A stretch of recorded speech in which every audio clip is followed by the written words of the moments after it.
नोटबंदी की सोच विचार के करता, क्या हासिल हुआ? कोई ब्लैक मनी आई? क्या नोटबंदी से आतंकवाद खत्म हुआ? क्या नोटबंदी से ब्लैकमेल स्मगलिंग खत्म हुई? नहीं हुई। जो नकली नोट छप रहे थे वो अभी भी छप रहे हैं, अभी भी आ रहे हैं। क्या बंद हुआ? लोग परेशान हुए। हाँ, ये जरूर हुआ कि प्रधानमंत्री ने ये बताने के लिए कि मैं भी भारत का नागरिक हूं, अपनी बूढ़ी माँ को, 90 साल की माँ को रेल बैंक की लाइन में खड़ा कर दिया, ऑटो में बैठा के। इससे क्या हासिल है? तो ये जो नरेंद्र मोदी जी के प्रयोग हैं, भारत में नहीं चलते, इसलिए वो कुछ नहीं करते। ना अपनी संसद में बात करेंगे, ना अपने लोगों के बीच में इंटरेक्ट करेंगे। मन की बात, दूसरे देशों में जाएंगे, इवेंट है तो लोग बुलाए जाएंगे। अब ऐसे भी लोग हैं, वो कहते हैं, एक महिला को मैंने सुना था, मैंने मोदी जी को छू लिया, वो अमेरिका में थी शायद। तो अब है, इतनी लोकप्रियता है उनकी कि लोगों ने उन्हें मान लेते हैं कि छू लिया बस इसी में। अगर यहाँ आके देखें कि क्या हो रहा है, कभी उन्हें पता लगे कि एक बलात्कारी समूह समय से पहले छोड़ दिया गया और प्रधानमंत्री के मुंह से अगर कोर्ट ने संज्ञान नहीं लिया होता तो वो तो छूट ही गए थे, सम्मान हो गया था उनका। नहीं, सारी चीजें जो हैं, गोधरा से लेके और गुलबर्गा तक, बाबू बजरंगी के या जो मैडम थी उनके, सबके बयान हैं, सबने बोला है। क्या उसके लिए कभी नरेंद्र मोदी ने प्रायश्चित किया? कभी कहा कि ये गलती हुई? नहीं किया, आज भी नहीं कर रहे हैं।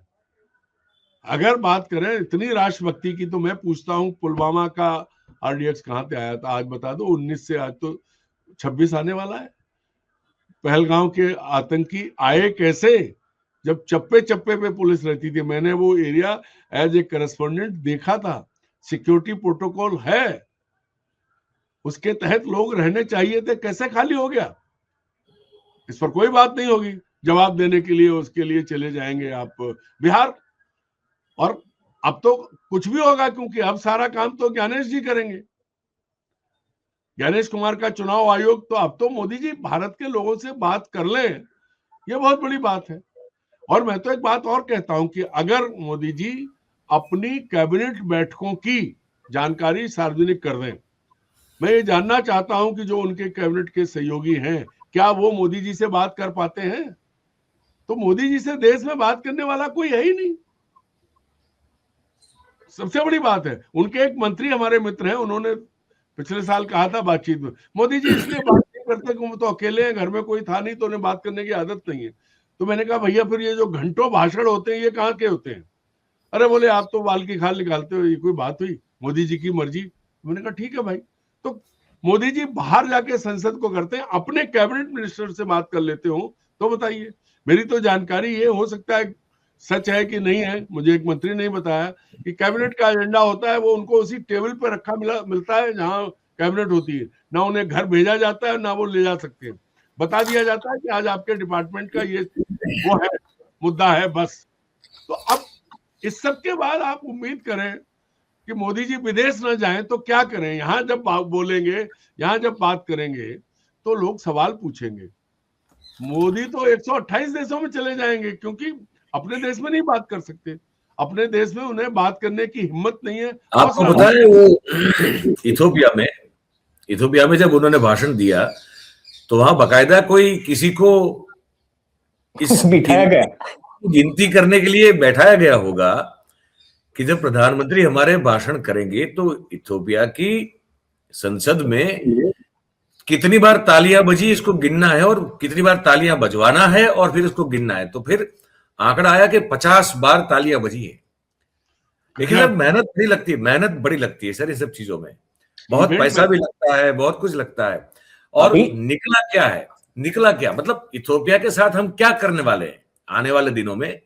हमारे संबंध मतलब द्विपक्षीय व्यापार में होगा क्या?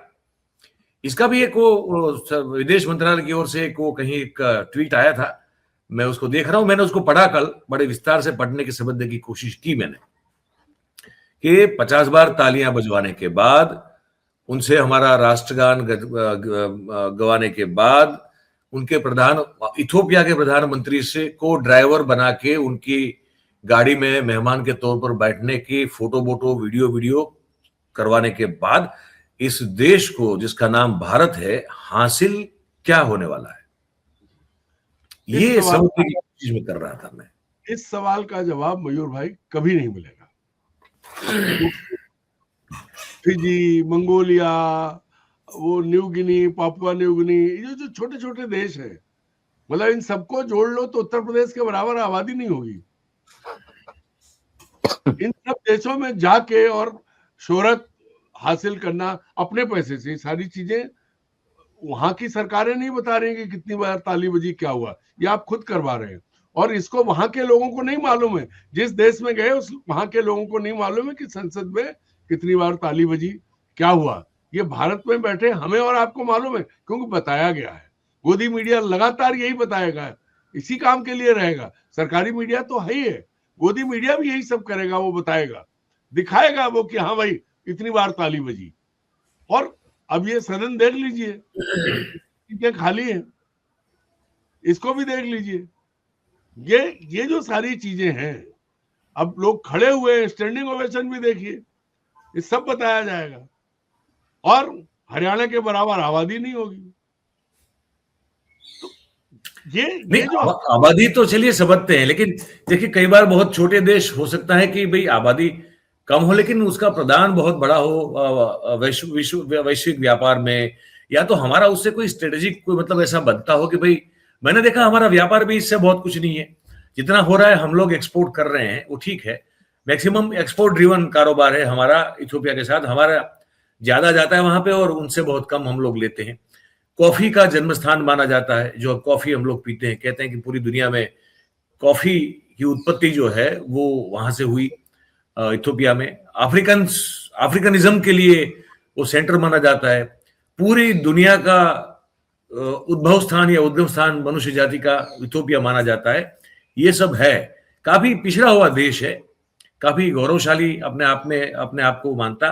लेकिन इसकी एक बड़ी महत्वपूर्ण बात इथियोपिया की ये है कि इसको कभी कॉलोनाइज नहीं किया जा सका। इस पर किसी और ना तो इटली ने कोशिश की थी, इटली नाकाम रहा, और कोई भी फ्रेंच हो या ब्रिटिश हो या इटालियंस हो या स्पेनिश हो, इस पर कभी कब्जा नहीं कर पाए। तो ये कॉलोनाइज नहीं हो पाया कभी।